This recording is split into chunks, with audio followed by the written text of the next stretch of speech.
Says America is probably in recession, and he's talking tough about whom he thinks is responsible. I think that there's plenty of that blame to go around, including very greedy people that happen to be in Wall Street today. There has to be some modification of the greedy behavior by some of these individuals.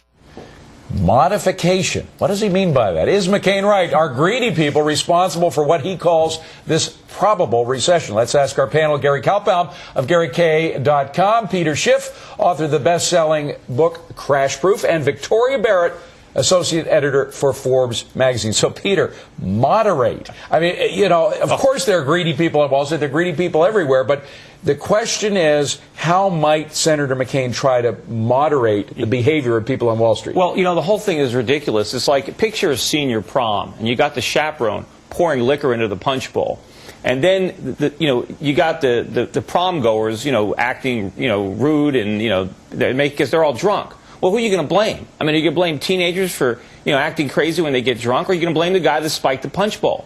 So rather than focusing their anger on Wall Street, the spiker, you think, is the Federal Reserve, and Wall Street are the kids drinking the punch. Yes. Once he cut interest rates the way he did and left them there, Wall Street acted exactly the way you would expect them to act. But Gary K., isn't it easier for John McCain to point out Wall Street because the average voter can wrap their minds around the fat cats on Wall Street, so-called fat cats on Wall Street, a lot more easily than they can this body of people you rarely see, meaning the Federal Reserve governors? Well, I think that'll play well out there, and I think that's why he's doing it. But I have to tell you, I think Wall Street deserves all the blame they can possibly get at this point in time. I don't know if there's a direct correlation between their actions and a possible recession, but the fact of the matter is, partially we're in this position because of the ridiculous greed they did have over time, and we now got restrictive lending because of it. You have a lack of trust and credibility because of it, and that all plays out as far as the economy is concerned. Yeah, but Victoria, I think we'll always have greed on Wall Street. I mean, that's one of the things that motivates Wall Street. But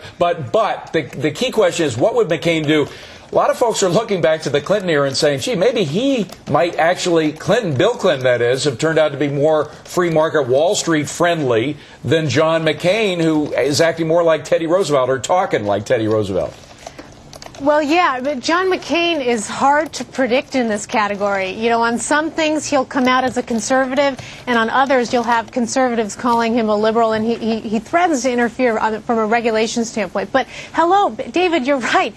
Wall Street is all about greed. You don't go to Wall Street to save the world. You go to Wall Street to make money. And we got these complex financial instruments that no one could make sense of, and it was a fool's game. Was there foolishness? Yes. Was there greed? Yes. And there always is. Just like in Silicon Valley, there are a lot of people who say they want to change the world, but at the end of the day, they want a nice stock Gary, idea. she threw down the challenge to you, my friend. I know Peter wants in, but I got to give Gary a chance. Look, Wall Street is about greed, but it's also about trust also. They shirked all their fiduciary responsibilities. We can talk all we want about 30-to-1 margin, lending for that 30-to-1 margin, complete and utter non-disclosure, rating services totally dropping the ball, total conflict of interest. I think this is what McCain's talking about, and I think should something be done about it. Well, I wish that he had gotten more specific because he didn't. But listen, we've got to go for the moment, but Peter, 5 seconds. Well, I didn't want to give Wall Street a pass. I don't know if I got 5 seconds, but look, these same guys,